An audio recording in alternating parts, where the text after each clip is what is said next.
How's it going, everyone? Yosef back here with another video, and I hope you're having an amazing week so far. Today we have the 2020 Land Rover Defender 110 P400, and this is a really cool vehicle, and I'm really excited to review this one for you today. But before we get into that, for those of you that are new to the channel, thank you so much for tuning in. My name is Yosef. I have 3 kids, and I happen to be a car enthusiast who also used to sell cars in the past. So if you're interested in my perspective, please consider subscribing. Now on with the video. All right, so to get started, I wanted to tell you a little bit of a story because while I was doing my research for the Defender X, I couldn't help but think this thing really reminds me of James Bond. Now, before you think I'm totally crazy, hear me out, because James Bond, if you think about it, he's always very well dressed. He's very cool. He's somebody who gets the job done. You can throw him in any situation. He'll always survive. He'll always get what he needs done. And that is exactly what I think this Land Rover Defender X is really all about. Because if you want a car that not only looks really beautiful, but also happens to be incredibly capable off-road, it happens to be able to do everything with the all-wheel drive system and have all these great features that allow it to do really cool things, there is no other SUV in the world that does it quite like the Defender X. So that's why I feel like this is the James Bond of SUVs. Now, to give you a little history lesson, you have to understand what this really is. So the Defender really came out back in the 80s, in the early 80s, and back when it came out, it wasn't actually called the Defender. It was called either the Land Rover 110 or the Land Rover 90. And those numbers at the end, they came from the size of the vehicle. So you had back in the day, 110-inch long Land Rover, and that was the Defender sort of full-size version. And then you had the 90, which was a 90-inch or 93-inch smaller version. And then in the 90s, it sort of adopted that Defender name, and it's stuck with it ever since. And this is sort of the enthusiast, sort of cool off-roady version. The Velar and the full Range Rover Sport and the big Range Rover, those are really great and exciting and interesting cars, but those are not the sort of enthusiast off-roading cars. This is the one to get if you really care about that stuff. And so it has a lot of heritage to it, and it's stuck with the 110 and the 90 and the 130 for these newer models, even though they're not anywhere close to those lengths anymore. They've grown quite a bit in size over the years, but this is the 110. It's sort of the, in my opinion, the best proportioned one. There's also a two-door version, which is the 90, and the 130, which is the larger sort of 7 or 8 passenger version. But today we've got this one, and I'm excited to show you all of the really cool things about it. So if you're ready, let's go.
All right, to kick things off, let's start and talk about the styling. Now, just take a look at it. It is so cool. I love those lights in the front. They're just so interesting. They're housed in this little box over there, but you've got this round headlight, and the way the box around it sort of cuts off at the top, it makes it look angry and mean. But if you take a look in there, you've got a really cool headlight design, and you've got these little washers at the bottom too. So when you need to clean them up when you're going off-road, you've got the ability to do that. You don't have to get out of your Land Rover Defender. And I happen to really love the way they've done the grille here. Even though it's a mild hybrid and it's got a big 6-cylinder engine, a 3-liter 6-cylinder engine, it still has a really tasteful and interesting looking grille.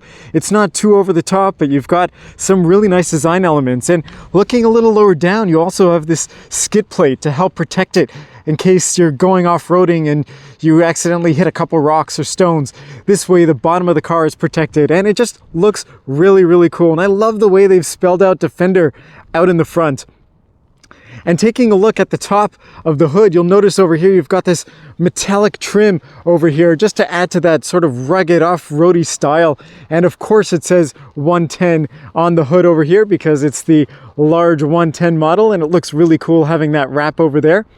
Moving to the side of the Defender X, you'll notice this one is really well optioned. You've got some really cool additions over there. You've got that roof rack that you could probably put a tent on, and you've got a really nice sort of side profile to look at. Not a lot to take a look at here, but you've got some really nice character lines going along the side. It's a very sort of flat, boxy looking car, but I love the two-tone paint job. It's really cool to have the sort of silvery gray paint in the middle, and you've got the black on the top and the black around the windows, and the bottom also is nice and black, so it just gives it a very rugged, very cool look. And if we take a look at the wheel design, they're also very nice. Nothing too exciting, but behind those nice little aluminum wheels, you also happen to have painted calipers, which look really cool, and it says Land Rover in the Land Rover script as well. That is just a really nice touch to add over here.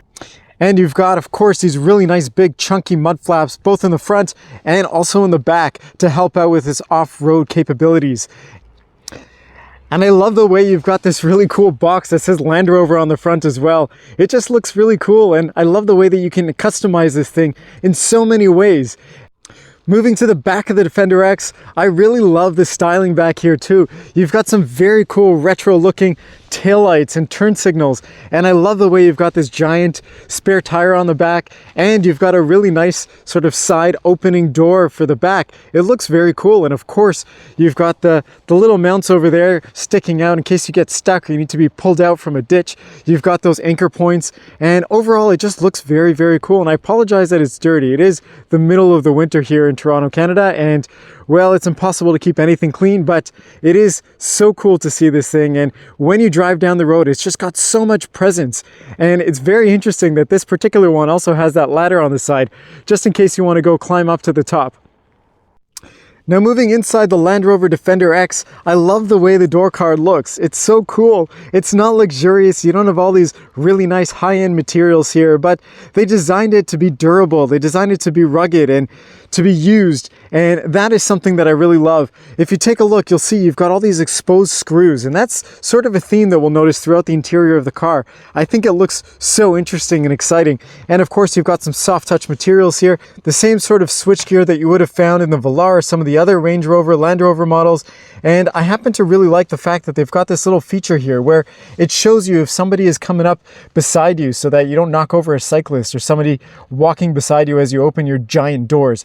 And I have to give credit to Land Rover here, because even though this isn't sort of a luxury version of a Land Rover or a Range Rover, you still have these metal speaker grates, and I think they look really great. It's a Meridian upgraded sound system here, and I think it's really nice that they've done that. They could have cheapened out and put just plastic ones, but they didn't. Even up here for the tweeters, they covered it with this really nice metal speaker grate. And if we take a look a little bit lower down, we've got this really nice Defender sort of skid plate that's lit up, which I really love. It's so nice when car manufacturers give us these sort of interesting details on the door sills. I think it just adds so much excitement to the experience. And of course, we've got the metallic aluminum and rubber pedals, which are very dirty, which I apologize for, but again, they look really cool. Now, taking a look at the seats of the Defender X, I really like the way that they look. They're very simple, they're very plush and soft, and if you take a look at them, they've got some nice perforation in them, some lines, just to keep it interesting and exciting. And of course, you've got all of the adjustment over here on the side of the seat, so you don't have to go into the infotainment system to go and find all of that stuff. And it's really interesting because they've put a little piece of felt over here on the seatbelt holder as well, which I find to be awesome. That's a very luxurious touch. Now, taking a look at the steering wheel of the Defender, it's so chunky and off-roady. You really look at this and you say, yes, this kind of reminds me of those Tonka trucks when I was a kid, and those things that were indestructible that I used to play with. It just looks really macho and awesome, and I happen to really like the way they put the Defender script over there. I think that looks really cool. And of course, you've got the physical buttons, which I'm sure for the newer versions of the Defender are probably gloss black, but I really like that they're flat black here. It just looks really nice, although I have to say they do feel a little cheap. Just like in the Velar that I test drove not too long ago, they don't feel to be particularly well made or high quality, and I find the same with the scroll wheel here. It just feels very, very loose, but other than that, everything feels really chunky and solid. The steering wheel isn't too thick, but it is a very nice diameter, and I think that just adds. It's so exciting also that you've got some nice sort of metal looking finishes on the turn signal and the wiper stalks. They didn't just leave it as flat black plastic. That is really nice. And if you take a look at the gauge cluster, they've done a really nice job here. Even though this is a 2020 model, the screen looks really nice. Of course, it's a digital display, and of course, you've got the option to customize it. It is a nice digital gauge cluster. The quality of the screen is pretty good. I wouldn't say the black levels are super exciting or anything to write home about, but they've done a really nice job there. Now, you can customize the display, which is really great. I love it when you have the ability to do that in a digital gauge cluster. That's the whole point of it, but I have to say it's not super intuitive, and it's not the easiest thing in the world to do. The other thing is it happens to be a little slow. So when you press the buttons, you know, it takes a minute or two just for it to decide, okay, this is what we're going to do. So that is kind of one of the drawbacks here. But again, this is a bit of an older vehicle, and I'm sure the newer Land Rovers are a little bit better with that. Although I have to say, it is nice that even in a 2020 model, you still have the ability to customize everything. Now, moving to the infotainment area here, you've got a nice, beautiful screen. Again, this is very similar to what we saw in the Velar. You can customize it and add different widgets in there if you'd like, so you don't have to sort of just be stuck with whatever you have. And it's really cool because you've got a lot of great information in here. This is a very capable off-road vehicle. So you'll notice you've got weight sensing, you've got information about your all-wheel drive system, all the different terrain modes. You've got the opportunity to put a compass in there as well. So a lot of really great things to add and take a look at when you're driving around in your Land Rover Defender. And the infotainment system itself is not bad, actually. It's not super laggy. It's very similar to what I've experienced with the Velar that we reviewed not too long ago. It's nice to see that even the older models still are pretty good. This is designed to be the most off-road capable vehicle, and it's great that they have all that stuff. Now, taking a look a little bit lower down, you'll see you've got all of your climate control information over here, and I really like that these are physical controls. Again, I'm not a fan of having all the climate control stuff in the infotainment system, so you've got some of the settings over here that you can play around with, some of the stuff that you would probably most always use. And you've got these rotary dials, which actually feel pretty good for changing the temperature. But like in the Velar, if you press them, you can adjust your heated and cooled seats, which is very cool. And I love the way they have that integrated in there. I wish more vehicles did that, so you don't have to go into other menus. It's very easy for you to go in there and just tap on this and use the heated seats. So that is awesome. And you have a lot of the off-road capable sort of features in here as well. So if you wanted to raise or lower the suspension, you can do that. Traction control, got your rock crawl mode there as well. You've got some great shortcuts for things that you will probably use very often if you're going to off-road this vehicle. And like in the Velar, this windshield is also heated, so if you've got a lot of ice and snow and it's very cold, you can just press on that and it'll defrost everything without blasting a ton of air on the front windshield. Now, taking a look lower down here, you've got a big storage area here, lots of charge port options, and you've got this really nice sort of open grain wood, and again, the exposed screws, which I find to be really cool. Now, you also have a wireless charger over here, and if we open this armrest up, you'll notice inside here you've got a really deep space that you can store stuff, and it also happens to be a fridge, so you can put stuff in there that you want to keep cold. If you're going on a nice long off-road trip, you have the ability to keep stuff nice and cool in there, which I think is really awesome. And it's a very sort of plush, soft armrest, which is very nice as well. And you've got two big cup holders here, and if we take a look just in front of us, we also happen to have a heads-up display, which is very cool.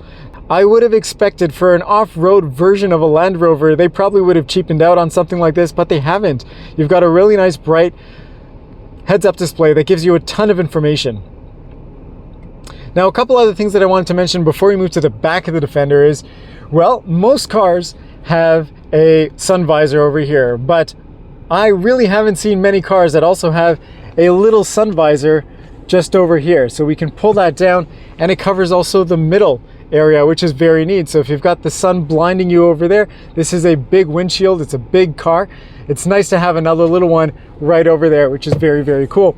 And if we take a look at the rear view mirror, you'll notice this is actually a camera. It's not just a regular rear view mirror. And if you want, you can put this down and it functions just as a regular rear view mirror, but if you flip it up, you've got a great camera, which is so important in a car like this because, well, it's enormous and the visibility isn't great, especially because you've got a giant spare tire hanging out the back. So very cool that they've got a digital rear view mirror in here. And of course, you've got all the buttons for the home link, for your garage settings. And if we take a look a little bit higher up, we've got our sunglass holder, which is awesome. I would always expect it from a car like this, so well done. It does feel a little cheap though, I have to say. This is very flimsy and cheap plastic. But other than that, I'm very happy that we have it. And we've got this really nice panoramic sunroof, which is incredibly dirty, but it is nice to have on a car like this. And you'll notice here, you've got, of course, the ability to open that with this slider. You also have a very nice sunshade to close it off. And you've got the really cool touch-sensitive lights, the dome lights that we had in the Velar as well. So they haven't cheapened out on things like that. And I have to say, I really love the way it says Defender over there. I think that is just so cool. And it's nice that you've got that big open space where you also happen to have another charge port. You can always charge whatever you want over there, and you've got a nice little ledge to put whatever it is that you want to put there, which is kind of neat. So a lot of charge ports, a lot of practicality in here. There's a ton of storage. All the bins for the storage are very nice and big. The doors are nice and chunky. I think overall it blends in really nicely, that sort of off-road, rugged, macho type of interior with the practicality of having also a luxurious vehicle. So well done, Land Rover. Now moving to the back of the Defender, you'll notice you're greeted with the same beautiful door card. You've got, again, those exposed screws, which I find to be really awesome. And you have another little piece of that open grain wood, which feels really great. And I have to say also, another little touch that you may not notice is it's rubberized back here for the door pulls. So it makes it very easy and comfortable to grip, and it feels very chunky and solid. Nothing is cheap over here on the door card. And you've got the same metal grates over here and metal door pull. They've done a great job with that, and a big sort of cup holder area over here for you as well. Now, taking a look at the interior of sort of the back row of the Defender, you'll notice you've got an amazing amount of space. I mean, take a look at that legroom. It's huge. And you've got, of course, a ton of headroom because this is a very boxy design. And I think it just really adds to the fact that this is a practical and very usable off-roading and also family vehicle. You'll see you've got the same nice leather material back here and stitching. It's also very interesting how they've got a fabric material sort of blended into the leather, which is very cool. And I like that you still have the perforations here. Now, I'm not sure what these hoops are for, so in the comment section below, if you know what these hoops are for, please let me know. But overall, the seats look really nice and comfortable. You've got a lot of storage back here too. You've got a really nice section over here. And if we take a look a little bit further down, you'll notice you've got heated seats in the back row as well. You've got your own climate vents back here, which is very nice. Not separate controls, but it's very nice that you have the climate vents and the fact that you've got heated seats. Now take a look down here. You've got a plethora of charging options, which is very cool. So if you take a look at this, you've got cigarette style, you've got USB-A, USB-A, and again, another cigarette style, which is very cool. So it's nice to have a lot of charge options, especially when you're going on a long road trip. That'll be great for the kids. Now, another really cool thing is you've got this little section over here with another charge port. So if you wanted to connect your iPad up here, something like that, the kids have the ability to charge it. And there's a little spot in here, which I'm assuming you can probably get an adapter to hang something, but very cool that you have that. And I like the way, again, you've got the material back up here, so it looks kind of cool and interesting. And you've got tons of light back here. Even though this is a very dark interior, big panoramic sunroof, and you've got those little sort of windows at the top. So if you're going to a safari and you're taking a look at giraffes, you can look out there and see their long necks. But otherwise, this is a very cool looking car, and the back seat area is just as interesting as the front. Moving to the cargo area of the Defender X, again, you've got that very cool metallic looking material back here, and if we open the tailgate, you've got a very big door that swings open, but don't worry guys, it's not so hard to open. You've got a strut that helps make it a bit easier, and again back here you've got the exposed screws, which look very, very cool. And if we take a look at the cargo area, you'll notice that again you've got a lot of space back here, and that same kind of metallic looking finish back there, which looks very, very cool, and that just adds to the ruggedness of this car. And if you put the seats forward, you don't have to worry about the back of the seats getting destroyed, because you've got again that very durable material. And back here again you've got that durable material on the load floor as well, so you don't have to worry about things getting scuffed up. You've got some tie downs which are really nice, they're metal. You've got a lot of charge ports back here, again another cigarette style lighter back there, and it's very cool that you even have the hooks for shopping stuff. So if you go grocery shopping, you don't have to worry about your bags rattling around in this giant cargo area. So a lot of attention to detail was paid to the things that you might want to be doing with your Land Rover Defender. And I love the way there are these extra cubbies back here, and you've got a home style outlet, which is very cool. If you want to run some sort of appliance back here, you could do that. So very cool and interesting. And if you take a look at the seat configuration too, you can always drop down that middle section, so you don't have to worry about. So if you have kids back there or other occupants and you still want to have a space to put some longer items, you can lower that from there. And from back here, you can also lower the back of the truck. So if you wanted to carry some heavy stuff and put them in the cargo area, instead of having to lift it over this very tall vehicle, you always have the ability to go and press these buttons and just lower the vehicle a little bit to make it easier. So overall, very cool. Otherwise, nothing too exciting back here other than the fact that you've got the really cool quarter windows in the back, which I very, very much like. So other than that, nothing too exciting back here, although I have to say it is very spacious and very practical. It's a huge load area, very wide opening, so if you want to put big stuff in here, you absolutely can. So this would be a great family vehicle, and it's really nice to have if you're going off-roading or you do a lot of big trips. The only downside back here, and I have to say this is a big drawback, is you can't put the seats down from the cargo area. I wish you had the ability to do that. You know, that's one thing that I think just adds to the usability of a vehicle, especially one of this size. You have to go around to the side to go and press the little buttons over there to lower the seats. But other than that, it is a very nice usable cargo area. The only thing you have to be aware of is the swinging door. So if you're parking in a tight garage or you've got people parked behind you in a parking space, you got to make sure you got room for the swinging door. But other than that, very easy to use, very nice cargo area. And I'll close that off because I know you're all ready to go for a nice drive. Okay, so driving the Land Rover Defender X 110 P400. Now, I have to say, getting in here, again, it just feels special because, again, this is a very rugged sort of off-road, purpose-built vehicle, but you're also very aware of the fact that it looks very cool and interesting from the front and the outside of the vehicle. So it's a very imposing looking thing, and it's very exciting to get into and know that that's what everybody sees on the outside, and yet you also have a very cool and interesting looking interior. And I really like the way that it's designed. It just feels very special in here. And I know if I went off-roading in this car, most people probably still wouldn't because it's too nice and expensive, but if you did, you knew that you had everything that you need to get the job done. And just getting in here, I gotta say, you know, you feel like you're getting into a truck. It's very high off the ground. It happens to be very comfortable and plush, but everything again feels very boxy and durable. And so you get that sense of, I'm getting into something a little more interesting and not a typical SUV. And I think that's sort of the appeal of this thing. And it's very interesting because when you do get in here, you think, okay, it's going to be very difficult to drive. It's going to be very big and hard to sort of know where you are, but the mirrors are really big. Again, it's so nice that you have that camera taking a look out the back, and the camera system in this vehicle is actually pretty good. I didn't show it to you before, but you've got a 360 camera. I'll pull it up before we close off the video, and it's really nice. You've got some good angles so you can take a look at things that are around you. If you're, again, doing some off-roading type stuff, you can see all the different angles that you might want to see, which I think is very, very cool. So driving it around isn't as difficult or as burdensome as you might think.